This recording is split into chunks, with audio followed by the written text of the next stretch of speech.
ke fakkeenya biqiltuu kan dursu nageenya hambaan ole calankooti dirmamuu qabna sirna mootii Itoophiyaan qeerroo wayyoofte itti mandiduu marree machoofte loltuu sabaa quuqamuu feetu fakkeenya godhu magarsaa geetu Somaalee Affaar Walanqiitta Imaantii Sidaamaa Sidiitta Gumuza ga'uu Oromiyaan dhiiga murtii qawwee ka'ummatu dhiiga Sifoolee ega mariin oolee si nyaatee lama walaa taate Ayyuu hiite obuu miite keenya seerroo oboof keerroo dhugaa kaatu jalaan baatu gadaaraasi bukkee kaasi Ayyuu hiite aduun dhiite keenya seerroo oboof keerroo dhugaa kaatu jalaan baatu gadaaraasi bukkee kaasi si nyaatee wala walaa taate daddaakaa garagalchaa waaqa si nyaatee ati walaa taate hafuurii ati oduu guurii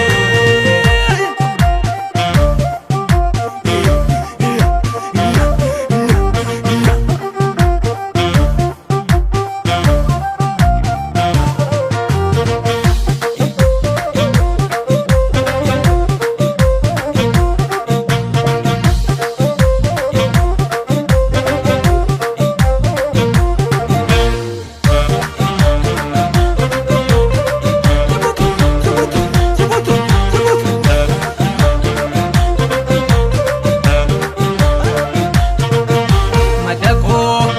kakuu barakaanii madaqnaa wallaalle afaanii Oromoo abboo galitooraa mahabduu alalchita mooraa shan daddaaqa shan dandeenye akka waaqa har'a geenye abbaa jaanoo yoo dhageesse yaa volkaanoo yeroo geesse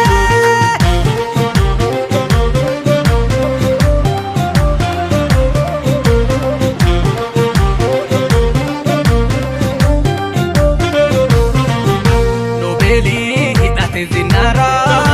addunyaan dhowwate dolaaraa biyyattii fonkolee ayyaanni diinagdee butuchee waraanni filannoo durame keessi hidhannoo duude dargaggeessi jeneraal artistii Hacaaluu